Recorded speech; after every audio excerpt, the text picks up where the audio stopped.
Yep, it's 5-10. It's the must move game. Usually get like one or two games per day. So I'm at the must move table. Okay. And seven-handed. Seminole Hard Rock. Okay. Seven-handed. Okay. We're playing with the under the gun straddle, which is sometimes common, mostly in the main game. But today we decided to do or that day we decided to do it in the must move game. So it's 5, 10, 25 under the gun straddle. I'm $2,400 effective with the villain. So 2400 effective, 5, 10, 20. So not super deep. Okay. It's 5, 10, 25. They do a Oh, quarter. 25. Okay. 5, 10, 25. Okay. Yeah, so under the gun straddle, under the gun plus one folds. I'm under the gun plus two with ace of spades, jack of spades. Okay. I raised to $60. Is that about the standard open size in this to the 25? Usually it's 75, but I've been opening a little bit smaller depending on the stack sizes at the table. If, Okay. if I'm like 200 plus big blinds deep, I will open to X 75, but if I'm shallower, there was a couple stacks that were like 1500, so I like to kind of play a little bit more small ball when they're doing the straddle. Okay. So I made it 60, folds to the small blind, who is a decent Euro pro. Not anything too special. He calls in the small blind. And Okay. then under the gun is the main villain in the hand. He's just like an active European pro as well. We have a lot of history with each other. He's friendly with me, but he doesn't really speak much English, but we just kind of, you know, go back and forth and make jokes with each other. But he makes the call as well. But we have some, This is a Magic City where they're going to get on you for being a white guy, right? yeah, we can talk. So the pot looks like it's about 190, right? Something like that. Yep, Okay. 90 middle, deuce of clubs, four of spades, five of spades. So big flop. So deuce of clubs, four spades, five of spades. You open from +2 to 60 with ace jack of spades. So you flop the nut flush draw. You get a gutter wheel draw here too, right? Yep, gut Okay. shot, nut flush draw, and two overcards to like, meet pocket pairs. Mm-hmm. So first question, I guess, would be, are you c betting if they check to you on this board? Well, because I know the action, I have a lot of questions for you, Lex, about what you would do with certain hands. Okay. But I will take your question first. Against the blinds here, I think that your hand probably. I mean, it's interesting, right? Because it's like, what are you getting to fold out that is necessarily better? But because you have relative position, and especially if you were deeper, I would definitely like a C bet to bet towards the nuts to build the pot up towards the nuts against two people. Now at 2400 and 100 BBs, it's probably much closer in a given spot. Small blind shouldn't really hit this board all that much either. That's just got to be a really tight calling range if they know what they're doing, right? In the small blind, it's more like the straddle completing getting a price, right? Yeah, I've noticed that the Euro Pro in the small blind calls fairly often in the small blind, so I think he can have a little bit wider of a range than maybe you would expect him to have. But I think to answer your question, at this stack depth that's close, I would definitely lean towards a bet if deeper. okay, Yep. yeah. So that's what I was going back and forth whether I wanted to bet here or check, Mm-hmm. and small blind decides to lead out for 125. Oh, so So you got a leading range here. So small blind yeah, leads for 125. Okay. yeah. So I'm kind of confused, like what hands he would be doing that with, because I have the nut flush draw. Right. I'm considering whether I want to raise or fold, and then under the gun raises him to $300. Wow. Raises to 300 here. Well, now I think that you and I will probably agree here with your specific hand. It's probably quite easy to play. Like you have a call here, right? I don't think there's much doubt about that, right? Yeah, Yeah. yeah. Yeah, hero calls. But I want to ask you a couple questions about different hands here. So, what if you had an overpair that wasn't aces? And the reason why I'm saying ace, not aces, because aces is a gut shot, and I think that's definitely too strong to fold, especially if you had aces with the ace of spades, because you could pick up backdoor equity, but it would sort of lean towards people having more, value type hands. But what if you had like queens or kings here? What would you do against this action?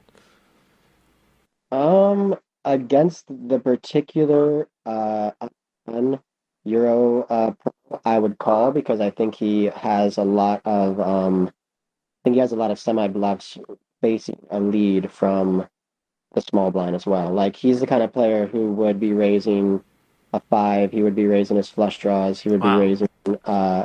I think I might call, but against a lot of players in Florida, against a lead and a raise, I would just have to fold queens on the And then river. as you go down the line for the quality of your overpairs, you are doing worse against the draws, like red jacks, red tens, because the chances that there are overcards, right, that give the opponent additional equity. I just think it's interesting because it's multi-way, right? Like you're not just facing a lead, it's a lead and a raise. What would you do if you had a non-nut flush draw? Like say you open with Jack ten of spades. I think that's a spot. You're putting me on the spot here, and I have to go in the go into the tank. Hey, I was reading this hand in the bathroom. I was like, I'm gonna lay it on Lex here because it's an interesting I think, spot. let me think. Without looking like a nit, honestly, Jack ten of spades. I don't know. I feel like it's a pretty tough spot because if I call and then I get back raised by the Sure. small blind in the gross spot, I Yeah. could be completely crushed by ace X of spades that Hmm. the under the gun could be raising with as a semi bluff. So I would probably make a tight fold without the nut flush draw, without some sort of combo draw as Yeah, well. I think I tend to agree with you. And then, you can go up the ladder, Queen Jack of spades, King Jack of spades. I mean, obviously, those hands get a little bit better because you might overflush somebody, but it's a real difficult spot to continue here without the nut flush draw. Now, what if you had ace three suited? So flopping the straight. Yep. Uh, think I would think I would call, hoping that the small blind would potentially back raise. I feel like if I would raise after a lead and a raise, it would just look extremely strong. But exploitatively, maybe you could put in another raise to try to charge flush draws, two pairs, sets. What's interesting here is that just and then going along with this, and I'm going to ask one more question too. So ace three is going to go into what I think solvers would say, even though this is multi-way. A lot of times when you have the flush draw with the straight, it's called a lot, and then you're raising off some of the ones without the flush draw, for value and also the propensity for someone else to have the flush draw. But if you have ace three of spades, you're sort of covering the entire board. With that being said, what are these guys leading and raising with? Could they have sets? But because you hold all the action killing cards in your hand, there's less of a chance of them sort of coming out. I have seen solver outputs that would just like in 100 BBs. I mean, it's weird because of the leading range, but solvers like to like play aces really strong here too. Like aces no spade. It wouldn't. I don't know if you could do like a monker thing here at 100 BBs with three ways, but I've seen it where they're like, oh god, with the gut shot and not the spade, they're just like piling money in here. Just something of note, like red aces or something like that. Yeah, I mean, I was with my particular hand, I was like pretty comfortable just getting this in. No matter what the small blind does, I feel like I'm just never gonna fold for 100 big blinds deep with this particular hand. So I decided to call, knowing that if the small blind raises and just I guess I don't think I can fold my hand so strong. But I call for third and small blind snap folds. Small blind folds. Also, too, I mean, with the nut flush draw, you don't want the small blind to lead fold a smaller flush draw, too, right? Or under the gun for that matter, because you just have them crushed, right? So, so it's 725. So it looks like the pot's like 915, right? Yep, Okay. 915 heads up now with the under the gun player Uh huh. in position. Turn is the six of hearts. Oh, that's a terrible card for you. And the reason why it's such a terrible card for you is because now your straight out is gone. Because if a three comes, there's going to be a straight on the board, right? Yes, yeah. Yeah. I think it's possibly like the worst card in the deck other than the board pair. Yeah. Yeah, so and then 7-8 also makes the straight if he was, Hmm. I guess maybe doing this with like 7-8 of clubs. Yeah. But I mean I think the small blind leading Or if he had some sort of like 5-3 pair plus straight draw, pair plus open ended, something like like I that. said, I think the under the gun player who is fairly active can be raising all those hands like Hmm. 4-3, 5-3, 5-6, And to be honest with you, I don't mind that raise if that hand has a ton of equity. I feel like against a leading range, and it does much better than when you're out of the hand with like a red overpair behind, and it puts you in a. We just went through the different scenarios, right? Like if you fold red jacks and I had like 5-3 suited, like I would want that fold, right? Gain myself position, maneuverability. I might get an immediate fold from the small blind. I mean, the small blind leads, I raise, you fold red jacks, and then the small blind folds, and I have 5-3. That's a great result, right? Yeah, exactly. Of Yeah. course. Okay. He continues on this card for $510 into 915. So this is where at first I was like, oh, this is just a fold when I was reading it, but then I think I had maybe not looked at the pot odds so deeply because here you're betting 510. Obviously, you wouldn't think that you're over. I mean, you're not going to be able to even hero down. I don't think with your overs. Let's just throw those out. And obviously, your straight is no good. So let's say you just have a dry flush draw here, but it's the nut flush draw. So you're getting almost 3-1 here. It looks like it's going to be like 14, 25, 510 to call. Now, I think actually people undervalue even sometimes bad draws. I mean, you have the nut flush draw, so at least you're drawing to the nuts in these spots because if all of your cards are clean, and we don't know that, right? Because some of the board pairing cards, this is where I like to divide into like 44 and 45 unseen cards instead of like multiplying times 2 and times 4 to get a more precise type of answer. If all of your cards are clean, you really only need 4-1 to call because you've got like 9 outs out of like 45 unseen cards, 1 out of 5. You need 4-1. So you're already getting about 3-1 from the pot. Now, if you call the 510, because you're calling 510 to win like 14, 25, if you call the pot's 19, you only need to make like 600 more. Like you're calling 510 to win 14, like you probably only need to make like 2,000-ish for it to be a break-even call. And then once you put the call in, 600 doesn't represent all that much of a bet into 19. It's only 1/3. However, of course, your cards might not all be clean. It could be as little as 7 outs. The question, though, is he continuing here with a set? I mean, it's possible, right? I mean, is he continuing for this type of sizing with the set? If he flopped like a set of 4, set of 5s, is he continuing here with a 1-liner to a 3? Maybe, you know? I think he would, given the fact that I just really don't have hardly any threes in my range. Really, I have like ace three suited and pocket threes that I'm raising pre. Mm-hmm. By the way, you want the villain to have ace 3 right here, right? That's what you want, right? Why would you say that? Because if the villain has ace 3, all your outs are clean, right? Yeah, Right. yep. I Yeah, mean, so to compare. So yeah, I guess there is, so, there's obviously different kind of player types, and let's say this is an older recreational player who has a set, and I know if I hit my flush, he's never folding a set to me either way. right. It's more, I guess it would be different calling here on the turn. This particular player has, he definitely can make bigger folds, and he has, I guess, like respect for me that I don't get out of line very often. So I feel like if I do hit my flush, I may not even get a river call by a set or two pair. So You don't think you'll get called here by a set? like particular players, like there's a lot of players Oh, in Florida in this player pool that right, would. right. But this guy, you think you would? And let me just do some math on the 7 outside. So let's say that you had 7 outs, and we go into like 45. So this is just basic like math things, right? Like 7 times 6 is 42, and about a half. So you have 1 in 7.5 with 7 outs. Excuse me, 1 in 6.5, which means you need to make 5.5 to 1. So if the bet was like 500, 5 times 500 is 2,500. You need to make about 2,750 to 2,800 total from the pot, which means that you're calling 510 to win 14. So you would need to probably get a bet in of about 1,400 into 19 and get called.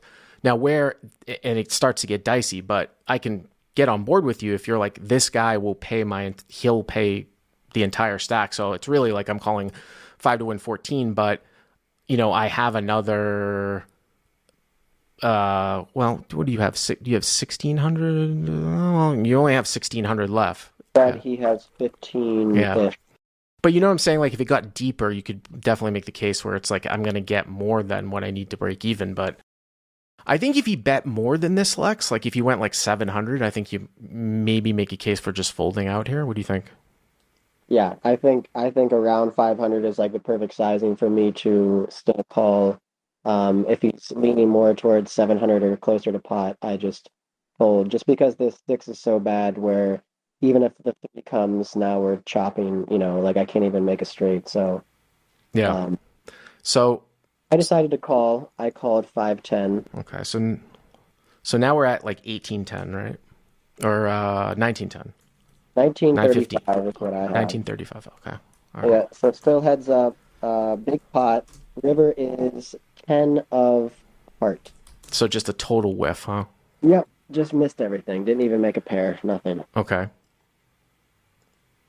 And he looks over at me, and I'm expecting him to shove or bet anything. And of course, I'm just gonna snap fold. But after thinking for like 30 seconds, he checks over to me. And he's got what, like 1550 left, and you cover him? He has three $500 chips and then some change. So he's got like 1500-ish behind. Well, I'd put up small blind, but this is actually the UTG straddler. Now thinks and checks. I don't know, Lex. I mean, actually, I do know. I have some pretty strong thoughts here on this river. I mean, it looks like he's checking to check call. I mean, it really does look like if you're going to jam here, because what are you jamming here really for value? You said yourself you don't have many threes, so I think you end up with a lot of busted flush draws here in this particular spot. I don't see you like sticking around with like 10-10. Now you might have 6-6. Let me ask you this question, Lex. Would you call the flop with pocket sixes? And then if you did, I think you would play it to the end, as a call on turn. Would you jam river with 6-6 here? I think with 6-6, I feel like that's like one of the only hands that I could jam for value, given the Sure. fact I don't think he is checking a straight. I don't think he has 7-8 or a Mm-hmm. three. I don't think he's checking that. So like I could just put him on all lower sets, all two pairs. So like 6-6 is probably the only, I guess, hand other than a straight that I would be jamming here. Yeah, I think that 6-6 is a slam dunk value bet as played, and if he's going to play like a three chick tricky like this, then so be it. But I would, if I arrived here with 6-6 for sure. But we talked about that you didn't have 10-10. I've just seen this, man. I mean, it's a hugely aggressive line by this guy. So maybe he doesn't have a three, but maybe he has a set. Maybe he has two pairs, something like that. I feel like he's checking to check call. Even if, and then once in a great while, like once in a great while, maybe, probably like 1 out of 100 times, he might chicken out occasionally and like you beat like King Jack of Spades. But even if you have, well, you have the Jack of Spades, excuse me, I don't know, King Nine of Spades. But even if you have no showdown value, I don't think that I would bluff here. I just don't think he gets through enough because if you're going to risk, let's just make it even and say 1,500 to win 2,000, it's, you're risking 75% of pot. It's got to work like 45-ish percent, somewhere in the low 40s. I just don't think it's going to work. I don't think it's going to work that often, man. I'm sorry.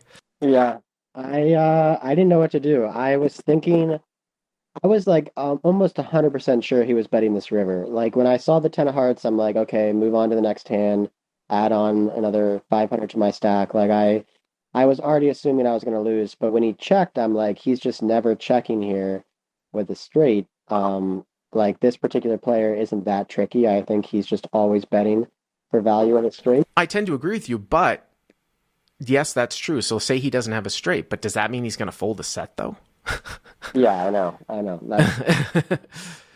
When he checked, I actually kind of thought that he gave up on a bluff. Like he had the king high flush draw, the queen high flush draw, or like were some of his. But the problem is some of his bluffs on the flop, like I don't know, 6-7 now has a pair and it's gonna beat me. And if I check back, I'm losing. Like I'm basically never winning if I check back here, other than Sure. There are a couple of weak holdings that the chat brings up that this guy might actually run into properly, which would be like 6x of spades, 7-6 of spades, 8-6 of spades. 8-6 of spades is a double gutter, by the way, kind of a weird one on there. 7-6 of spades, open-ended straight flush draw. Something like King 6 of spades, any 6x of spades hand, if he was completing wide right out of the straddle, Jack 6, Queen 6 is a gut shot.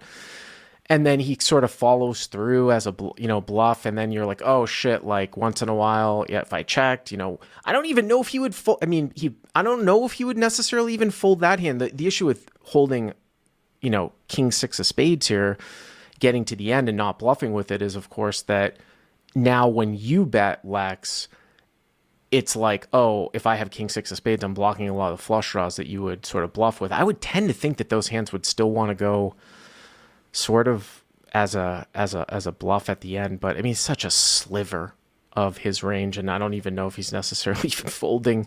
I mean, maybe you get him to fold out 6x, but I think I would probably check it back. What did you do?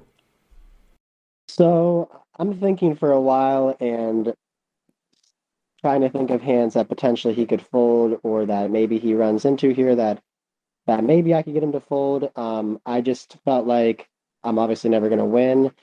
And because he checked the river, I didn't think he had a straight. And with my image, I decided to shove. So I went all in for 15-30. Mm, and Basically, wrapping, pocket threes, ace three, and 7-8 suited, thinking that he just never has those hands when he checks the river. well, like I said, I agree with you that he doesn't have those hands. Doesn't mean he's going to fold. Then what happened? So he goes into the tank for a while, and like I'm glad he doesn't snap call me. And because we're friendly with each other, he shows me he has 4 or 5 of hearts. So like he's thinking, and he turns over his hand for a second, and I see 2 pair. So he flopped top two, and he kept betting on the turn, and now he checked the river. Okay. Yeah, so I check the river, Yep. and I'm obviously not trying to give anything away, but eventually he folded. So He folded? yeah, we let it go. Oh my god! Wow, that's insane. Yeah, How does he fold? What does he think that you have? I don't know. When I shoved the river and he was tanking, I just was thinking to myself, this is a terrible punt. Like, And then it worked out. think if the board was different and I had all the 10x, or if it was a one-liner to a 10 or a jack, it's so much different. But like when I raise +2, I just only have pocket threes and ace three. Yeah. I don't know. I was regretting it basically right when I shoved, but Right. And again, to wrap it up too, like your line is more viable because you have more hands if you were like a button opener, right? As opposed yeah. to like +1, +2, which is obviously important for hand reading. Lex, good luck at the series. Thanks for the call. As always, I'm sure we'll make a best of. You can check out LexO's vlog that he puts up. I don't know. I think you do like 7 or 8 a month. And then what, you're playing on Hustler on Monday next week? Is that right? Okay. 10, 20, 40 games. Is that your first time on there, or have you played before? First time ever on Hustler Live. Okay, cool. Well, we'll be watching. We'll be watching. I'll try to remind people on the call-in show next week. Thank you very much for the call, LexO. Thanks a lot, Bart.